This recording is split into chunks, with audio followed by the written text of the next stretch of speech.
CM Revanth Reddy KTR పై తీవ్ర స్థాయిలో విరుచుకుపడ్డారు. రాష్ట్ర సచివాలయం ముందు ఏర్పాటు చేయనున్న రాజీవ్ గాంధీ విగ్రహాన్ని తాము అధికారంలోకి రాగానే తొలగించిన తెలంగాణ తల్లి విగ్రహాన్ని ఏర్పాటు చేస్తామన్న కేటీఆర్ వ్యాఖ్యలను ఖండించారు. రాజీవ్ గాంధీ విగ్రహం పెట్టిన స్థలంలో కేటీఆర్ వాళ్ల నాన్న విగ్రహం పెట్టాలి అనుకుంటున్నాడని, కేసీఆర్ సచ్చేది ఎప్పుడు, ఆ విగ్రహం అయ్యేది ఎప్పుడు అంటూ తీవ్ర వ్యాఖ్యలు చేశారు.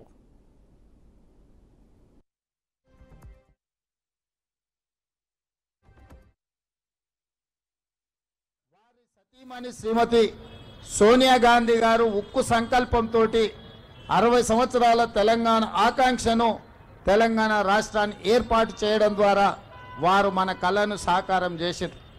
అంత గొప్ప స్ఫూర్తి ప్రదాత అయిన తెలంగాణ రాష్ట్రాన్ని ఇచ్చిన శ్రీమతి సోనియా గాంధీ గారికి భర్త, శ్రీమతి ఇందిరాగాంధీ గారికి పుత్రుడు, పండిత్ జవహర్లాల్ నెహ్రూ గారి మనమడు, ఈ దేశ ప్రధానమంత్రి రాజీవ్ గాంధీ గారి విగ్రహాన్ని సచివాలయం ముందు పెడితే కొంతమంది సన్నాసుల విగ్రహాన్ని తొలగిస్తామని ఈరోజు మాట్లాడుతున్నారు. అధికారం పోయినా బలుపు మాత్రం తగ్గలేదు. నీ బలుపు అనగదీసే బాధ్యత ఇక్కడున్న మా కాంగ్రెస్ పార్టీ కార్యకర్తలు తీసుకుంటారని చెప్పి ఈ టీఆర్ఎస్ సన్నాసులకు నేను చెప్పదలుచుకున్నా. ఆ సన్నాసి దుఃఖం బాధ ఏందని నేను కనుక్కుంటే అక్కడ వాళ్ళ అయ్య విగ్రహం పెడదాం అనుకున్నాడట.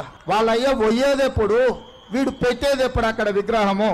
ఈ దేశానికి స్వతంత్రం తెచ్చిన కుటుంబము, ఈ దేశం కోసం 2 తరాలు ప్రాణాలు ఇచ్చిన కుటుంబము, ఈ తెలంగాణ రాష్ట్రాన్ని ఏర్పాటు చేసిన కుటుంబము సచివాలయం ముందు కోట్లాది ప్రజలకు స్ఫూర్తిగా అమరవీరుల స్తూపం పక్కన ఈ దేశం కోసం అమరుడైన శ్రీ రాజీవ్ గాంధీ గారి విగ్రహం పెట్టడం సముచితం. అంతేగాని ఉద్యమం ముసుగులో తెలంగాణ రాష్ట్రాన్ని దోసుకొని వేలాది కోట్ల రూపాయలు సంపాదించుకొని వందలాది ఎకరాల ఫామ్ హౌజులు కట్టుకొని తాగుబోతు సన్నాసుల విగ్రహం ఒకవేళ సచివాలయం ముందల పెడితే ఈ పిల్లలకు ఎవరిని ఆదర్శంగా చూపిస్తారు? పొద్దున్న లేస్తే రాత్రి వరకు తాగి ఫామ్ హౌస్ లో పొర్లాడే కేసీఆర్ విగ్రహం ఉండాలనా అక్కడ సచివాలయం ముందల?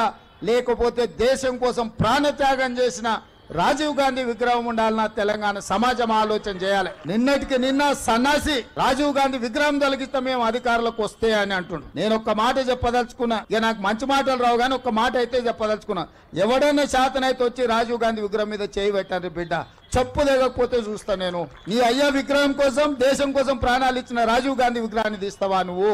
నీకు అధికారం అనేది కళలో మాట, కళలో కూడా నీకు అధికారం రాదు. అసెంబ్లీ ఎన్నికల్లో 39 సీట్లు ఇస్తే, పార్లమెంట్లో వస్తే 7 సీట్లలో డిపాజిట్ పోయింది, 15 సీట్లలో 3rd ప్లేస్లో వచ్చిన సన్నాసి నీ పార్టీ మళ్ళీ అధికారంలోకి వస్తుందా? నీవు మళ్ళీ రాజీవ్ గాంధీ విగ్రహాన్ని తీస్తా అని మాట్లాడతావా? చింతమడకకు పోతావు బిడ్డ నువ్వు అనుకుంటున్నావు. ఈ చింతపండు అవుతుంది అక్కడికి గిన వస్తే. ఆయనకి ఇప్పుడు తెలంగాణ తల్లి గుర్తొచ్చింది. ఇన్ని రోజులు గాడిదలను కాసినవా? 10 సంవత్సరాలు తెలంగాణ తల్లి విగ్రహం పెట్టాలని సన్నాసి తెలంగాణ గురించి మాట్లాడే నైతిక హక్కు నీకెక్కడదని నేను అడగదలుచుకున్నా. అందుకే పెద్దలు బట్టి విక్రమార్క గారి అనుమతితోని డిసెంబర్ 9, 2024 నాడు సచివాలయం లోపలనే తెలంగాణ తల్లి విగ్రహం పెట్టే బాధ్యత మేము తీసుకుంటాం.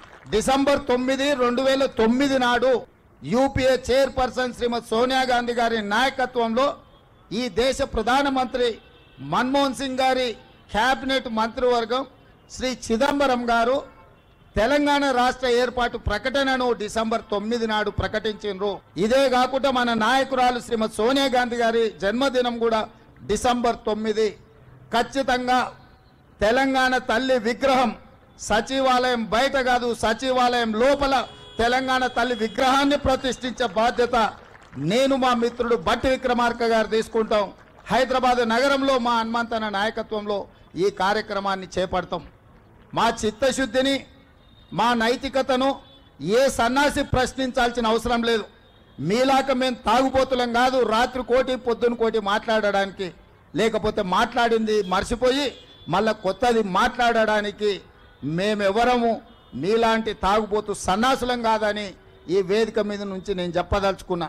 నువ్వు ఎప్పుడొస్తావు రాజీవ్ గాంధీ విగ్రహాన్ని తీయడానికి? తారీఖు చెప్పు, మా జగ్గాన్నకి చెప్తా, మా జగ్గాన్న వచ్చి అక్కడ ఉంటాడు. అప్పుడు తెలుస్తుంది బిడ్డ నీకు రాజీవ్ గాంధీ విగ్రహాన్ని ముట్టుకుంటే ఏమవుతుందో. అప్పుడు కానీ నీకు అర్థం కాదు.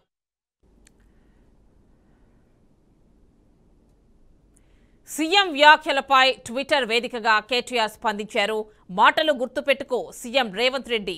డాక్టర్ బిఆర్ అంబేద్కర్ సచివాలయం పరిసరాల్లోని చెత్త చెదారాన్ని తాము మళ్లీ అధికారంలోకి వచ్చిన రోజునే తొలగిస్తామన్నారు. ఢిల్లీ గులాం తెలంగాణ ఆత్మగౌరవాన్ని, గర్వాన్ని అర్థం చేసుకోగలడని ఆశించడం లేదన్నారు. బడి పిల్లల ముందు నీచమైన పదజాలాన్ని ఉపయోగించడం రేవంత్ నిజమైన ఆలోచన చూపుతుందని చెప్పుకొచ్చారు.